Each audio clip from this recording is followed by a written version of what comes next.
Now some major inventions of the Renaissance period.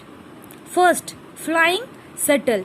In 1733, John Kay invented the flying shuttle for weaving cloth. Clothes को wave करने के लिए 1733 में John के द्वारा एक फ्लाइंग शटल इनोवेट किया गया था.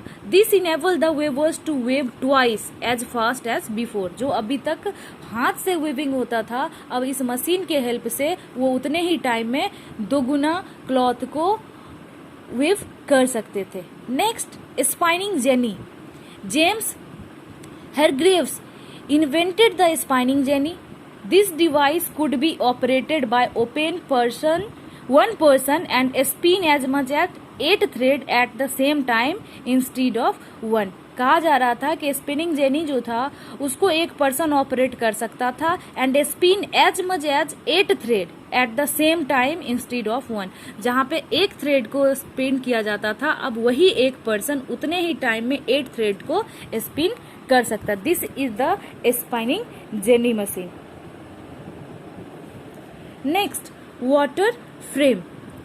Richard Arkwright improved the spinning jenny and invented a weaving frame known as water frame. बाद में रिचर्ड एक्वर्ड के थ्रू स्पिनिंग जेनी को और इम्प्रूव किया गया और उन्होंने एक वेविंग फ्रेम बनाया जिसको वाटर फ्रेम कहा गया, which was originally run by horse power and later bye water power. शुरुआत में तो इसे हॉर्स पावर के थ्रू चलाया जाता था, लेकिन बाद में उसे वाटर पावर के थ्रू चलाया जाने लगा. This was much better than the spinning. Obviously it is improved version of spinning jenny, so water frame is better than spinning jenny as it could produce tougher thread, क्योंकि इससे वे बहुत tough thread जो थे वो बनाए जा सकते थे. Now spinning mule. Samuel Crompton invented the spinning mule, which combined the good features of a spinning jenny and water frame. This is the mixture of water frame and spinning jenny. With this mechanical device, a stronger and finer threads could be produced rapidly at a comparatively low cost. कहा जा रहा है कि इस machine के help से, इस device के हेल्प से अब बहुत ही फाइनर और स्ट्रॉन्गर थ्रेड जो थे, धागा जो थे, वो बनाए जाने लगे और बहुत ही कम कॉस्ट में. Next, automatic loom. Edmund Cartwright invented the automatic loom और power loom. This machine used an automatic shuttle work by water power. ये मशीन जो था ये एक ऑटोमेटिक शटल की तरह यूज किया जाता था वाटर पावर से. By this invention textile production was revolutionised as the speed of weaving become 100-fold while price fell to half. कहा जा रहा है कि इस मशीन के हेल्प से, ऑटोमेटिक लूम या पावर लूम के हेल्प से टेक्सटाइल प्रोडक्शन में बहुत बड़ा चेंज हुआ था, बहुत बड़ी क्रांति आई थी. कैसे? तो कहा जा रहा है कि इससे वेविंग का जो टाइमिंग था, स्पीड जो था, वो 100 गुना बढ़ चुका था और वहीं कॉस्ट जो था वो घट के आधा हो चुका था. Next, cotton gin. The industrial revolution spread to the United States of America, where Eli Whitney invented a mechanical device known as cotton gin.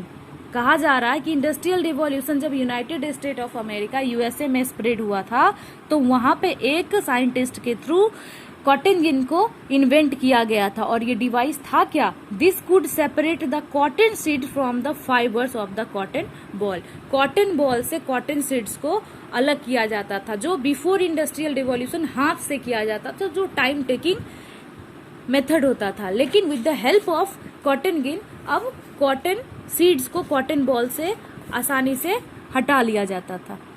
Swing machine, सिलाई मशीन. इलियास हो invented the swing machine which gave a tremendous boost to the clothing industry. जो cloth को swing अभी तक हाथ से किया जाता था, with the help of sewing machine अब ये मशीन मेड होने लगा था. Next, production of steel. Henry Weizsäcker invented a process of making harder, purer and refined iron known as steel by the removal of impurities. कहा जा रहा था कि हेनरी वेइज़मर जो थे उन्होंने आयरन का एक बहुत ही ज्यादा आयरन को और भी ज्यादा हार्डर, प्योरर और रिफाइन बनाना चाहते थे और इसके लिए उन्होंने एक बनाया भी और उस आयरन से सारे इम्प्योरिटीज को निकाल के उन्होंने स्टील को बनाया. The new process was cheaper and far better than earlier one. और ये जो प्रोसेस था स्टील बनाने का वो बहुत ही ज्यादा चीपर था, सस्ता था और पहले के मेथड से बेटर था. The emergence of steel was an important landmark in the iron industry. और ये जो इन्वेंशन हुआ था, ये जो प्रोडक्शन हुआ था स्टील का, वो आयरन इंडस्ट्री का सबसे इम्पोर्टेंट लैंडमार्क जो था वो माना गया. Next, steam engine. In 1769 James Watt invented the steam engine. James Watt के थ्रू स्टीम इंजन को इन्वेंट किया गया. This is the steam engine. The engine had a separate condenser for cooling the steam. As you can see, there is a separate condenser जो कि heat को, steam को cool करता था. And the airtight jacket for keeping the cylinder continuously hot. और एक airtight cylinder होता था, जो एक airtight jacket होता था जो कि इस cylinder को continuously hot रखता था. It had greater speed, consume less coal and was economical. ये बहुत ही अच्छा था, इसकी स्पीड बहुत ज़्यादा थी और ये कोल को बहुत कम कंज्यूम करता था. It provided steam power for all the textile machinery at a comparatively low price. और इसका काम क्या था कि जितने भी आपके टेक्सटाइल मशीनरी थे उनको पावर प्रोवाइड करवाना बहुत ही कम प्राइस में. So steam engine was invented in 1769 by James Watt. Next, telegraph and telephone. The introduction of telegraph and telephone revolutionized communication. और टेलीफोन और टेलीग्राफ के इंट्रोडक्शन से कम्युनिकेशन का जो सिस्टम था उसमें बहुत बड़ा चेंज आया. The telegraph system was widely introduce after 1845. 1845 के बाद टेलीग्राफ सिस्टम को इंट्रोड्यूस किया गया था.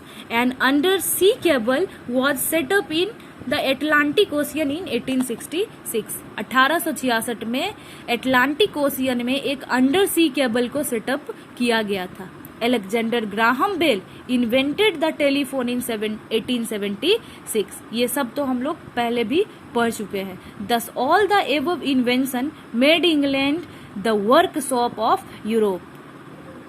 These are the major invention which make the England the workshop of Europe and the most industrialized country in the world. Now, impact of the industrial revolution and imperialism and their positive and negative impacts of imperialism I will describe in next video.